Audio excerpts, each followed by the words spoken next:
Bom dia, boa tarde, boa noite, independente do horário que você está assistindo essa aula. Seja bem-vindo, bem-vinda.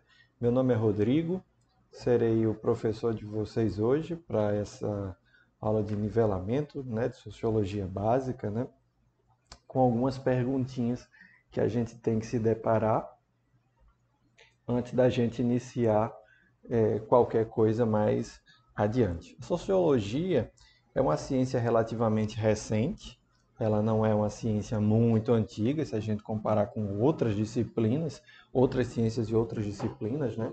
Se a gente pensar, por exemplo, na física, na química, elas são mais antigas. Se formos para outras disciplinas, como a matemática e filosofia, aí já são mais antigas ainda, elas são milenares, né? Estão conosco desde o Egito Antigo, da Grécia Antiga, da China Antiga e por aí vai.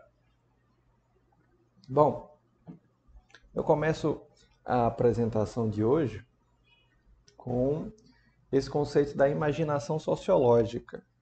E aí embaixo tem logo uma perguntinha, né? O que é isso, né? O que é essa imaginação sociológica? A imaginação sociológica é um conceito desenvolvido por alguns pensadores e instigado para que a gente possa entender basicamente para que serve não somente a sociologia, a gente pode acabar esticando essa imaginação para outras disciplinas. Né? Para que serve a antropologia, para que serve a ciência política, para que serve a filosofia.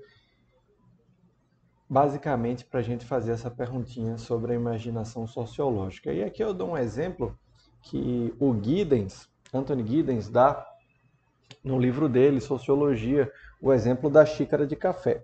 Se a gente relaciona e visualiza a xícara de café apenas como algo cotidiano, que faz parte do nosso dia a dia, acho que todo mundo, né, com maior ou menor intensidade, tem alguma relação com o café.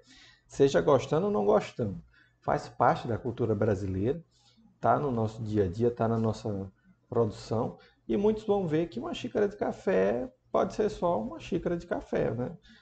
Já diria Freud, né? Às vezes um charuto é só um charuto, mas para realizar esse exercício de imaginação sociológica, eu quero que vocês pensem comigo o que danado a gente consegue extrair de uma xícara de café. Quais são as coisas que nós podemos imaginar que uma xícara de café está relacionada? Que tipo de informações uma simples xícara de café pode nos passar? Né? Primeiramente, como vocês já se atentaram aí, né, aqui no primeiro tópico, uma xícara de café possui um valor simbólico em rotinas e rituais. Um valor simbólico porque muitos de nós atribuímos que o nosso dia só começa depois de tomar uma xícara de café, ou fazer outras coisas, né? Tomar café da manhã, tomar um banho, mas ainda assim ele faz parte desse ritual para muitas pessoas. Claro que esse ritual para algumas pessoas vai se encerrar no café da manhã e para outros vai se dar pelo resto do dia, né? Algumas pessoas têm que andar praticamente com uma garrafa uma garrafa de café na mochila, na bolsa, na maleta. Em seguida, a gente tem que levar em consideração que o café as substâncias que o compõem, como a cafeína, né, se trata de uma droga socialmente aceitável, assim como o álcool. Isso nos lembra o quanto que as nossas relações com substâncias é, lícitas ou ilícitas é uma realidade e a gente não tem como negar isso, né? Em alguns locais, por exemplo, é aceitável você tomar o exemplo do álcool, né? É aceitável e permitido você fazer consumo de álcool, em outros não. O café é uma dessas drogas que é socialmente aceitável. A gente sabe que mexe com o nosso corpo, que mexe com o nosso cérebro, que aumenta um pouco a nossa atenção, que pode enganar a nossa percepção de sono, né? Ele não vai tirar o sono e o cansaço, né? Mas ele pode dar uma enganada, né? Serve como analgésico, em alguns casos de cefaleia, né? Dor de cabeça. A gente acaba utilizando a cafeína em muitas substâncias juntas, né, como é o caso da dipirona com cafeína para dor de cabeça, ou então para a pessoa que vai fazer treino na academia, né, vai fazer crossfit, vai fazer alguma coisa e toma uma cápsula de cafeína antes de fazer o treino, a gente tem várias utilizações. Né? Em seguida, a gente aqui no terceiro ponto, o café é um produto que vai conectar diferentes partes do planeta. Esse café que você está aí na sua frente, ele foi plantado em algum local. Eu sei, né? Isso parece óbvio, mas algumas pessoas não lembram que tudo que está ao redor do nosso mundo tem uma grande conexão com outras pessoas em outros locais que provavelmente não as conhecemos e nunca iremos conhecer. Mas esse café foi plantado por pessoas utilizando ferramentas, máquinas, tecnologia, e esse café vai ser vendido aqui no Brasil. Muito provavelmente ele foi cultivado aqui, porque nós somos um país produtor e exportador de café, mas nós também, como eu acabei de adiantar, nós acabamos vendendo o nosso café para outros países. Nós nos tornamos um importante exportador de café e outras matérias-primas, né? Que conectam países pobres a países ricos. Se a gente pensar em outras relações, a gente não precisa ficar resumido à xícara de café, ao próprio café. A gente pode pensar em outros itens, né? A gente pode pensar na soja, a gente pode pensar no trigo, a gente pode pensar no milho, essas commodities de alimentos que normalmente são produzidos em países mais pobres ou em desenvolvimento e são importados em grande quantidade para economias mais desenvolvidas ou economias mais poderosas. Quarto ponto, uma coisa importante, né, é um herdeiro do impacto colonial na América do Sul e na África. Como assim, professor? Pois é, o café, por mais que a gente esteja familiarizado como sendo algo que já faz parte da cultura brasileira, o café não é brasileiro. O café foi trazido para cá, né?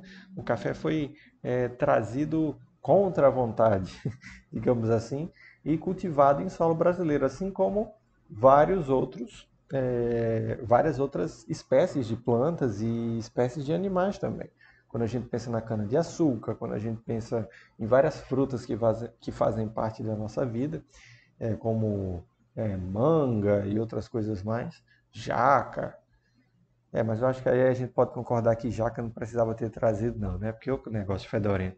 Mas olha só, a gente está cercado de espécies de animais e vegetais, plantas, que foram trazidos aqui sem nenhum tipo de cuidado para atender interesses coloniais. Através de uma xícara de café, a gente consegue levar em consideração o quanto que o colonialismo que aconteceu, e em certo modo ainda acontece, né, com outras roupagens, como que esse colonialismo impactou a nossa vida e impacta até hoje, porque sem esse movimento nós não teríamos a presença de muitas coisas na nossa vida.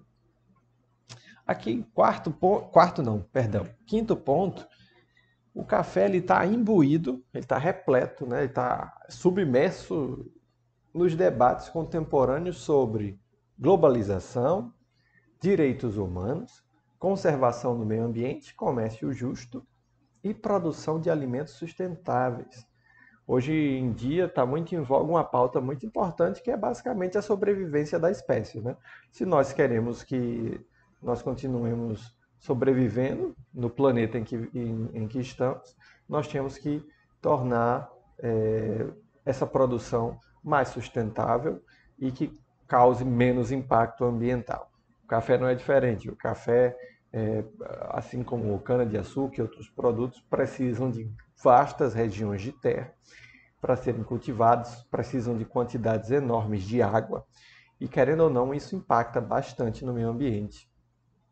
E como ele é produzido, qual o preço que se cobra pelo produto, a mão de obra utilizada na produção desses itens, ela é bem remunerada, há qualidade de vida nesse emprego, a gente acaba refletindo sobre isso.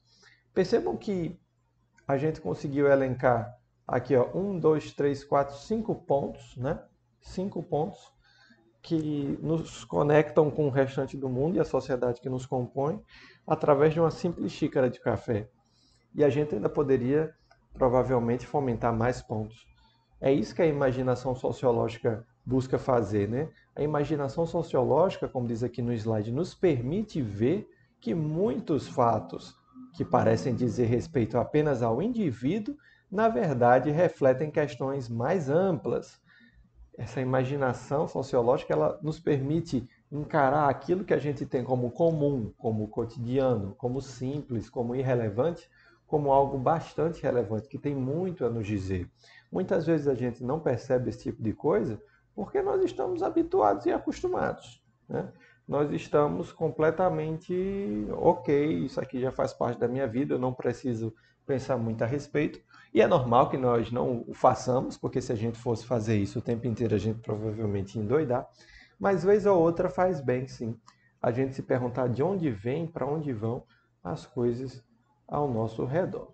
É isso que a imaginação sociológica permite. Através das ferramentas da sociologia, a gente causa o quê? O estranhamento a respeito daquilo que a gente considera comum, aquilo que nós consideramos como dado, como completamente comum, né?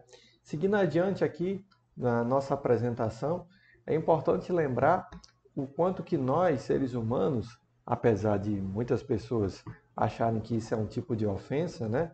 Como se fosse uma violação de algum princípio moral ou religioso, mas é importante lembrar que nós somos animais. Nós todos acabamos sendo, de maneira maior ou menor, criados numa lógica cristã que nos atribui um papel de imagem e semelhança com o divino, né?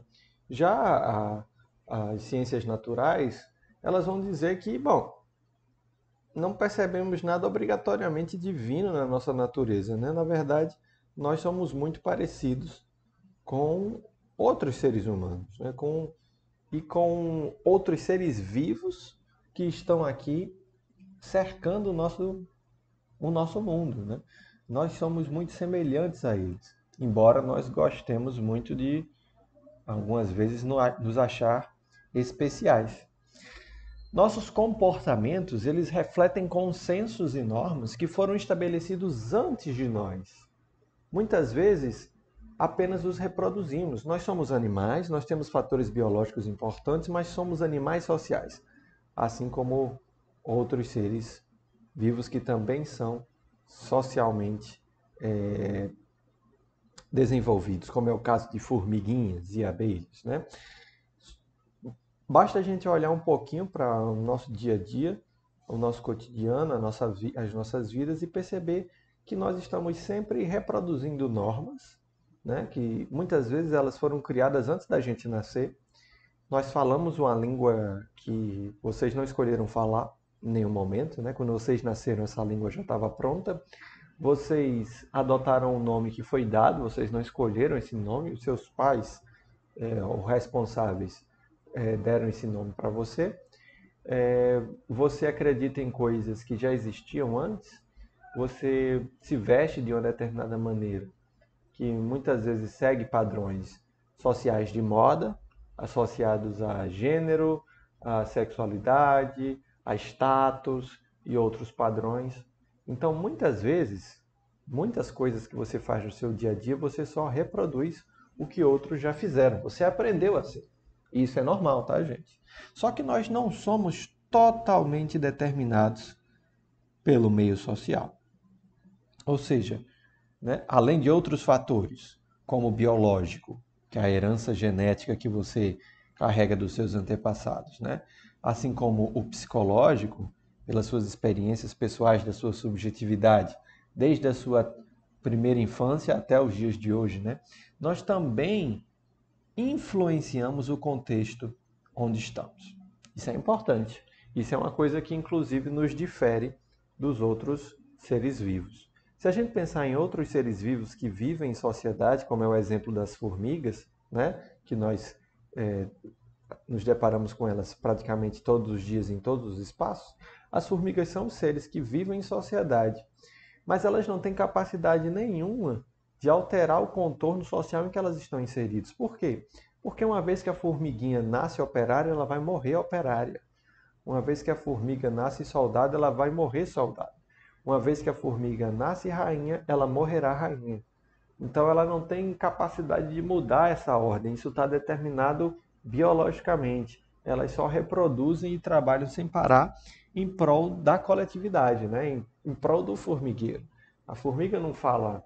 não sei se vocês lembram daquela animaçãozinha, né? Que era Formiguinhas, né? Que a história era basicamente essa. Uma formiguinha que queria mudar de vida, né? Ela cansou de ser operária e queria ser outra coisa. E aí, enfim, acontece toda uma crise dentro do formigueiro e tudo mais. Mas é para demonstrar o quanto que nós, seres humanos, temos essa, digamos, possibilidade. Não temos necessariamente a liberdade, porque em alguns cenários a gente sabe que é muito difícil mudar as coisas da nossa sociedade, mas temos as possibilidades de influenciar em maior ou menor grau, né? E também nós temos que nos lembrar que nossa sociedade é repleta de estruturas sociais, né? As estruturas sociais são também um conceito desenvolvido pelo sociólogo britânico Giddens, né? E nossas atividades elas estruturam o mundo social que nos rodeia e, ao mesmo tempo, são estruturadas por esse mundo social. Existem regularidades na maneira como agimos e nas relações que temos uns com os outros. A essas regularidades, esses padrões, damos o nome de estruturas sociais. Ou seja, essas regularidades e padrões que existem na sociedade, a gente nomeia de estrutura, estrutura social. No entanto, como eu expliquei para vocês mais cedo, nós também estamos constantemente modificando essas estruturas. A gente não pode compreender essas estruturas como estáticas. A gente não está falando, por exemplo, de um prédio feito de concreto e aço e que uma vez construído, né, ele vai estar lá estático e vai durar, não sei, amigos arquitetos e engenheiros aí que me corrijam depois, mas vamos supor que dure dezenas ou centenas de anos, né, a depender do tamanho da estrutura. Mas está lá, a estrutura está construída, né? A sociedade não é assim. A sociedade tem suas estruturas, mas as sociedades humanas, como diz aqui nessa linha, ó, as sociedades humanas estão sempre em processo de estruturação. Por que que essas estruturas estão sempre em processo de estruturação? É relativamente simples, né? É porque, basicamente, os componentes dessas estruturas somos nós. Seus componentes básicos, nós, os seres humanos, né, estão sempre reconstruindo as sociedades e os modos de interação. Nós estamos sempre mudando, de forma menor ou maior, como nossas sociedades são. Basta a gente observar como é que era sei lá, a sociedade brasileira há 300 anos atrás e comparar com a de hoje. A gente vai notar diferenças nos costumes, nos hábitos, na moda, nas regras, na, como é que se diz, na qualidade de vida, na saúde, na estimativa de vida. Por quê? Porque as sociedades estão sempre se modificando em maior ou menor grau. É como se fosse o prédio que eu utilizei de exemplo, mas um prédio que está sempre em reforma. Às vezes esse prédio cresce 2 andares, aí tira um, sobe uma parede, tira outra, faz um encanamento, troca os fios e por aí vai. Então, essas estruturas, esses padrões sociais, eles existem na nossa vida, nas nossas sociedades. No entanto, eles estão sempre em processo de estruturação. Porque nós, que somos a argamassa, o tijolo dessa estrutura, estamos sempre nos modificando. Por isso que a gente fala que a sociologia não é uma ciência como as ciências exatas ou naturais. A grosso modo, quando a gente pega, por exemplo, o objeto da química, né? Uma pessoa que vai estudar uma substância, um elemento. A pessoa vai estudar o ferro, né? A grosso modo, e aí me perdoem os químicos que possam estar escutando, é só um exemplo didático, né? A grosso modo, aquele que observa uma molécula de ferro, um material feito de ferro, num laboratório no Brasil, nos Estados Unidos, no Japão, na China, vai ver basicamente o mesmo elemento, né? Tá aqui, ferro é ferro. Só que o sociólogo que estuda as sociedades não vai encontrar o mesmo objeto nesses mesmos países, né? A sociedade brasileira vai ser muito diferente da sociedade norte-americana, que também é diferente da sociedade japonesa ou da sociedade chinesa. Então, a gente vai dizer que o objeto da sociologia, ele se transforma, né? Se transforma geograficamente e historicamente. Mesmo estando no mesmo período histórico, as sociedades divergem, as sociedades se diferenciam, né? Por quê? Né? Então, por que a sociologia não é uma ciência como as ciências exatas ou naturais? Porque o seu objeto de estudo está em constante transformação, pessoal.